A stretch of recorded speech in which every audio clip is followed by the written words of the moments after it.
Shalom. All praises to Yahweh, Ba'ashem, Yahweh Shai, Ba'ashem, Harakar, Kadash. Double wonders unto the apostles and elders of great millstone who rule well. And shalom to the hopeful elect. This video, I really want to go into humility, okay? And this is a big thing, all right? Because basically, well, I'm going to read this scripture. I'm just going to get right into it. This is Sirach 3 and 18, okay? I'm going to read down to verse 20, then go back through it bit by bit. All right? So it's Sirach 3 and 18. The greater thou art, the more humble thyself, and thou shalt find favor before the Lord. Many are in high place and of renown, but mysteries are revealed unto the meek. For the power of the Lord is great, and he is honored of the lowly. All right? So I'll read it again. It says, the greater thou art. All right? So in the book of Sirach, the 44th chapter, in this same book, in the 44th chapter, it says, let us now praise great men, all right? And when it goes down the list of these great men, it starts with Adam. Well, it starts actually with Enoch, all right? And it works down the line of dealing with different men of renown that basically came from the royal, the holy lineage, those that have been sanctified and set aside to worship the power of Yahweh. All right, the Most High Yahweh Ba'ashem Yahweh Shai Ba'ashem Harakar Kadash. All right, and it speaks of the great acts that they did all the way through the history. Okay, great men of renown within the nation of Israel. Okay, and before that, it actually goes into these different things that establish what greatness is. Okay, so now it says, the greater thou art. So in order to attain, if for those men to be accounted as or recounted as great men, okay, it says that the more humble thyself, it meant that they were really greatly humble, man. All right, and thou shalt find favor before the Lord. And that's how they found favor before the Lord, because they humbled themselves. And let's look up this word humble. All right, so oops. Oh, man.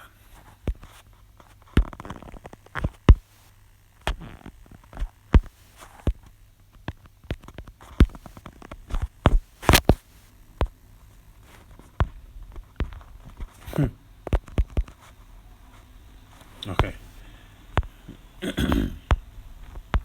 All right, the word humble, having or showing a modest or low estimate of one's importance. So I felt very humble when meeting her. Meek, differential, those are similar words. So basically, someone very modest or low estimate of one's importance, they don't carry themselves as though they feel like a sense of entitlement.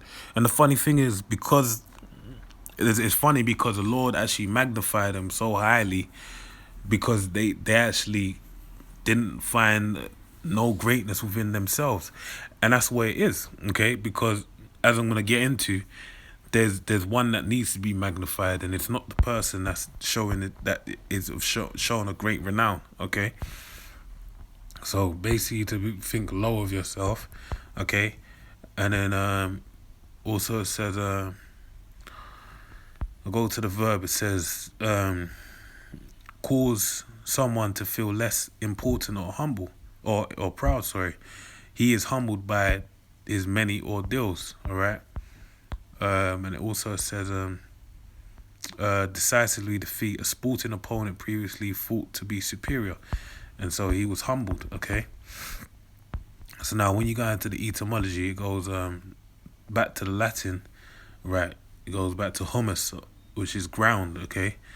But another word that came out of that is humilis, which means low or lowly, right? Because that's really what you are to think of yourself. But then a word that's a synonym of that is humiliation, okay?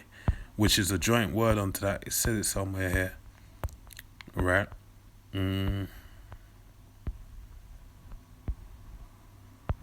Yeah, humiliate, all right? So someone to be ashamed or humiliation. Now that's what the Lord also deals with. He in order for them to attain that great stance of being, it was done through what? humiliation. Okay, and that's how they attained humility, because it tells you in the book of Hebrews, the 12th chapter, that the Most High will chastise. Basically, if you don't get chastised by the Heavenly Father, then you're not one of His sons. Okay, which I'm gonna go to that real quickly. So Hebrews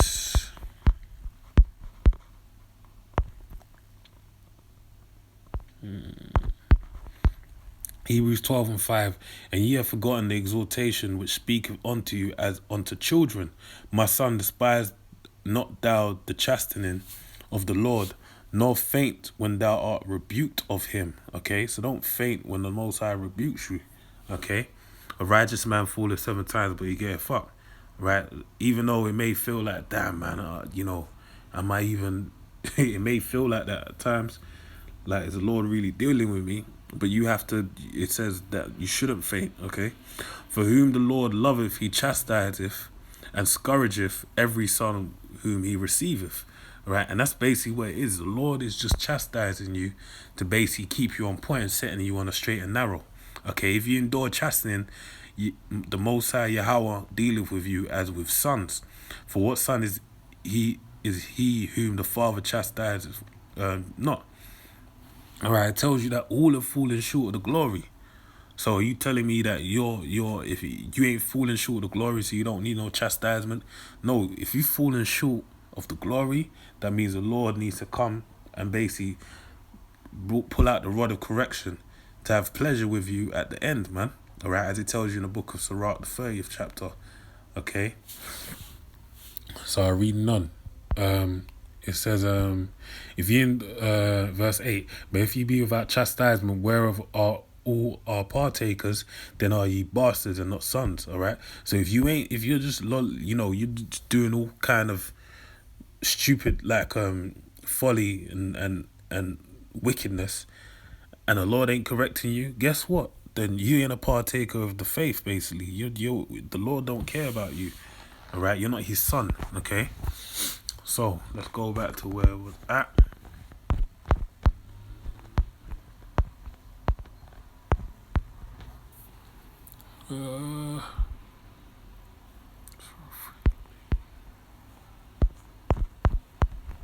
So reading on, the greater thou art, and the more humble thyself, and thou shalt find favor before the Lord. Many are in high place and of renown, but mysteries are revealed unto the meek. All right. So the mysteries, what is the mysteries? The main mystery that's revealed unto us is the word, man. That's the key mystery. All right. I can't remember where the scripture is.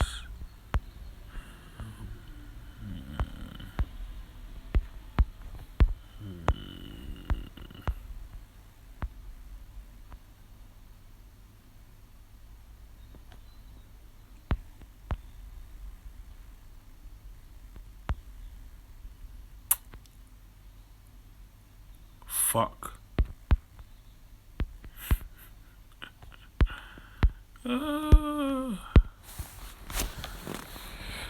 So this is 1 Corinthians 2:7. But we speak the wisdom of Yahweh in a mystery, even the hidden wisdom which Yahweh ordained before the world unto our glory. Okay, so that's what we speak. Okay, the wisdom. Hold on.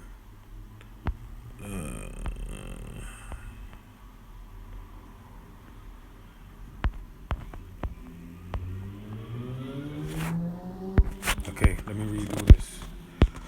So this 1 Corinthians 2:6. Howbeit we speak wisdom among them that are perfect, yet not the wisdom of this world, nor of the princes of this world that come to naught. All right, that corruptible crown, basically, which the wisdom of this world. If you follow it to a T, you're gonna attain some form of renown. But guess what? It's not gonna stand, because the earth is given to the hand of the wicked, given into the hand of the wicked. All right, who covereth the face of the judges? If not, where and who is he? So, with that being said, that this is a temporal state of existence as it is. So you're basically building a sandcastle in a sandstorm, basically building a castle in a sandstorm, more or less. All right, because the storm's gonna come through and take out that castle as quick as you you establish it, okay? Building upon the foundation of sand rather than the rock, and the rock being Yahweh Bar Shem Yahweh Shai, followed by Peter, Simon Bar Jonah, which conveniently was named Cephas, um, meaning rock, or Peter, meaning rock. All right. So remember, we speak the wisdom of Yahweh in the mystery, even the hidden wisdom which Yahweh ordained before the world unto our glory. All right. How is it unto our glory? Because Lord willing, we're of the elect. All right, and we're going to be glorified in the name of Yahweh Bashem Yahweh Shai Bashem Harakal Kadash in a time when He manifests his Himself upon this earth, this plane of existence. All right, and basically implements the kingdom of heaven upon the earth, which none of the princes of this world knew. For had they known it, they would not have crucified the Lord of glory. Okay, so let's backtrack now to where we was at. Surah 3 and 19. Many are in high place and of renown, but mysteries are revealed unto the meek. All right. So all those mysteries, the fact that we have this knowledge, which is the word, which gives us understanding, it's down to the fact that the Lord ordained us. We were called into this because we were esteemed meek. All right. And Lord willing, we stay in that, because knowledge puffeth up. All right, and some people don't even take you. It's either it can go three different ways. You can be of the elect, you can get puffed up and get into your own madness, or you can just turn cold and just not really mess with the word no more. Okay. For the power of the Lord is great, and He is honored of the lowly. All right. Okay. Now just think about it. If the Lord's power is great, why does He need someone great to show the Most High's greatness? Why would He need someone like Kobe Bryant? Why would He need someone like Michael Jackson? Why would He need someone like Prince? The only real examples of those people that I mentioned is the fact that they're Israelites. That's a standard of Israel, all right? But that's in the form of wickedness, man, all right? That's like the high end, the talent being maximized, but in a wicked form, all right? But the actual top tiers of Israel is really the men of the elect, okay, starting with Yahweh Shai, all right, and the 12 apostles, and then all the different ranks that fall under those men, okay. They're of great renown and honor, okay. For the power of the Lord is great, and He is honored of the lowly. That's why it tells you in Sirach 12 that even the feeble among them shall be as David, all right, because the Lord is the one that's going to magnify. Even when you remember about Gideon, right? The Lord told him, you got too many numbers for me to deliver them into your hand. So he went through a process, a sifting process, to get down to his 300 men that were going to go out there. And all they went out there with was a torch, a light, a torch, I believe, if my memory serves me correctly. All right.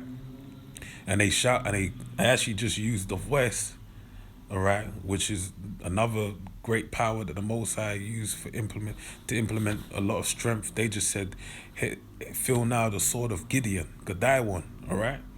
And those all slew each other with their own swords. They killed their whole army by their own swords, okay?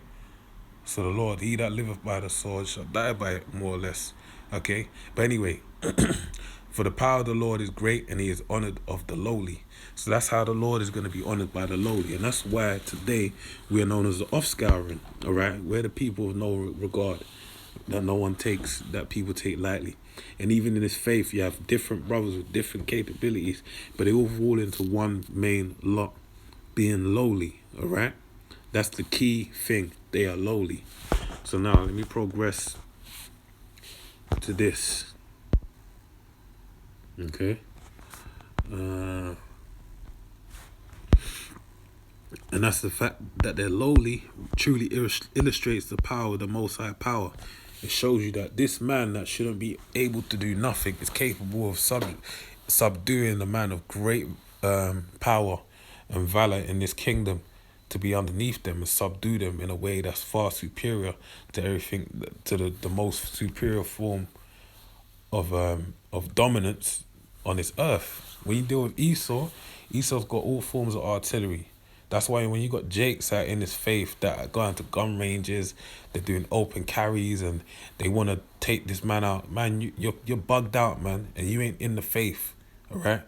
Because the Lord said, "Wait ye upon me," and even when He said, "Wait ye upon me," that's a whole thing within itself. Because the only way you can actually do anything, you're gonna have to be is by spiritual power, and we're talking about things that Superman can do, or angel, mainly, let me just harp on spiritual power, being able to do shit that superheroes do. If you ain't doing that shit, then you got no business trying to do anything in this kingdom. All right, it tells you in Romans the 13th chapter that you are to honor the rulers that are ruling in in this kingdom, because it's their time. The Most High gave it to them, so you're subject unto them, and you gotta basically follow them, man. So you trying to do anything else, boy, you're gonna get taken out. Acts 5 tells you that. All right, if it ain't of the Most High, it won't prosper. So this is Deuteronomy 8:1. All the commandments which I command thee this day shall ye observe to do. Now this is example. I'm gonna delve into an example of humility. All right. All the commandments which I command thee this day shall ye observe to do, that ye may live and multiply, and go in and possess the land which the Lord sware unto your fathers. And thou shalt remember all the way which the Lord Yahweh thy power led thee these 40 years in the wilderness, to humble thee and to prove thee, to know what was in thine heart, all right, whether thou wouldest keep his commandments or not. So let's read this verse again. And thou shalt remember all the way which the Lord thy power led thee these 40 years in the wilderness, to humble thee. So the journey from Egypt into the promised land, previously known as the land of Canaan, all right, was meant to take 40 days and 40 nights, all right? But guess what happened? Due to the stiffness of Israel's heart, all right, they didn't even stop circumcising their children, all right? They didn't follow the commandments to perfection, basically. They fell the only of all the people that actually came out of Egypt, the only people that went into the land was Joshua and Caleb, all right? That's the only two that went into the land. So again, and thou shalt remember all the way which the Lord thy power led thee these 40 years in the wilderness. So instead of 40 days and 40 nights, they wound up spending 40 years inside of the wilderness, all right? And that was to humble the people. That shows you how great of great importance humility is, all right? Because a trip that should have took 40 days, I'm regurgitating, I'm re-saying it again, 40 days and 40 nights, 40 days, basically took them 40 years. I don't even know how many times over that is. 40 days is in the space of 40 years, but that's a great multiplication, man. So that lets you know that the Lord said you ain't going to that land to defile it, unless you're humble when you enter that land, all right? And to prove thee, to test thee, to see where your mind's at, to know what is in thine heart, to know what's in your mind, whether thou wouldest keep his commandments or no, all right? He said, before you enter that land, that holy land that I set up for you to get, I need to know your mind's right. And then even when they progressed into the land, they had to go through different tasks to basically attain certain strongholds within the land, okay, before to settle down in those cities. And you had examples like Acre, which you had the valley of Acon. I think Acon or Acre in the valley. I can't remember which was the name, but basically you can look it up in the book of Joshua.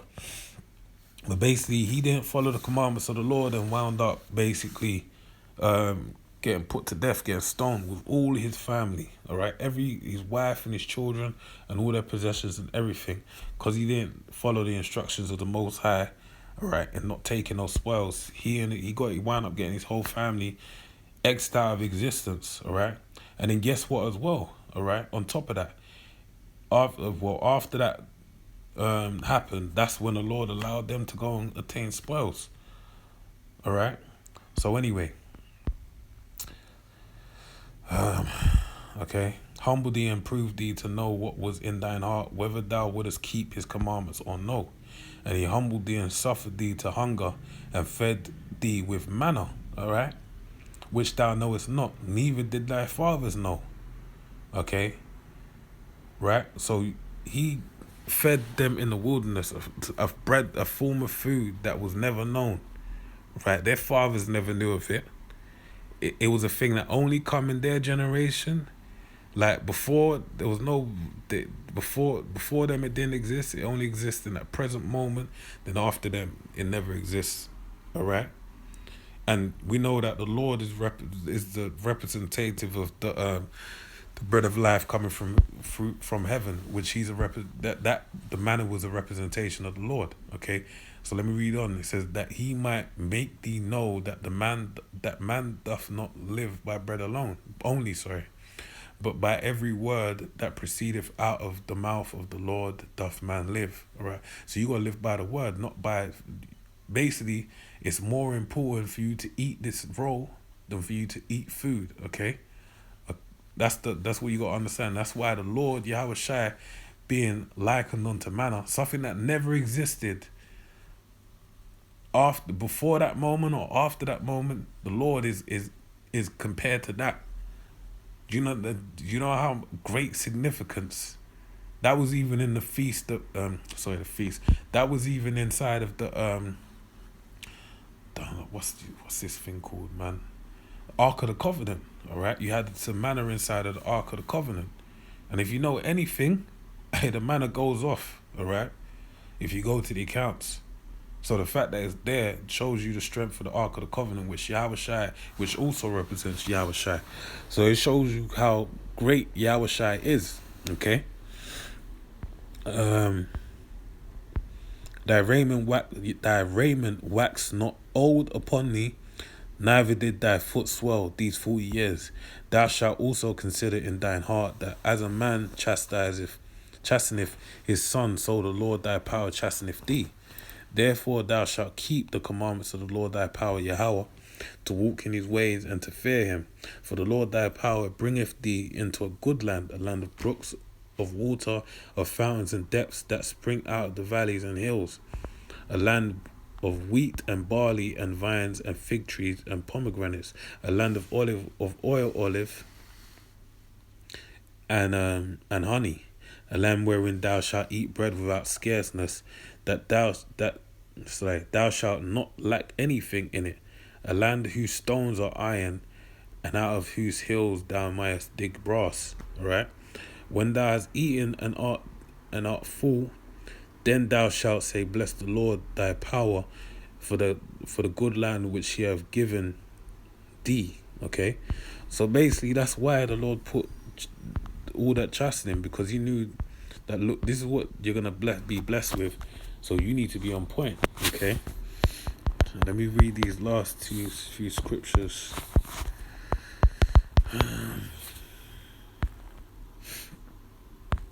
Alright, this is Matthew 7:13. Enter ye at the straight gate, for wide is the gate and broad is the way that leadeth to destruction, and many there be which go in thereat, because straight is the gate and narrow is the way which leadeth unto life, and few there be that find it.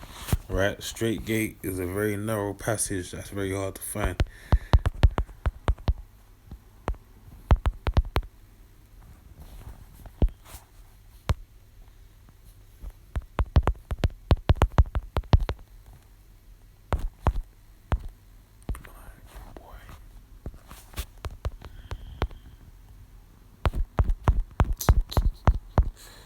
Alright, Lord willing, I'll find it. Let's finish on this scripture.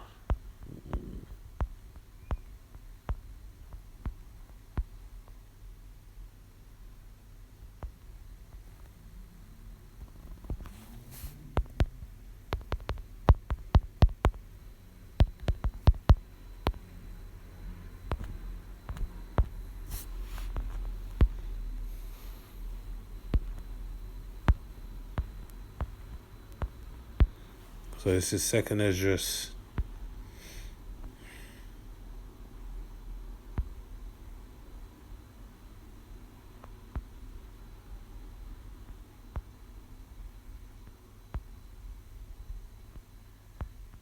I'll just read through it quickly. Second Ezra 7:1.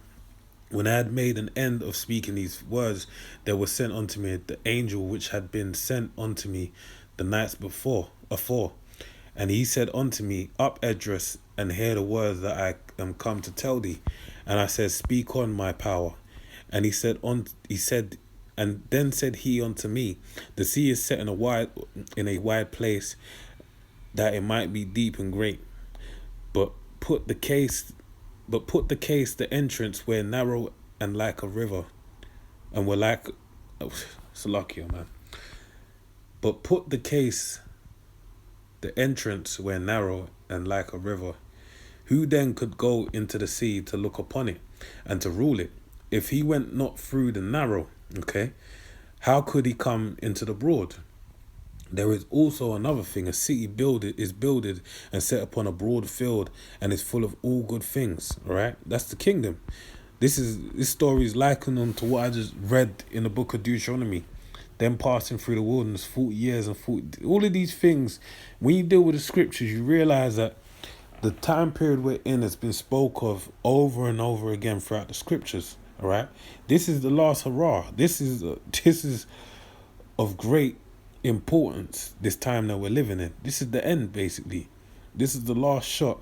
And look, we did this before, and Lord willing, we're of that number. We're gonna do it again, man. All right.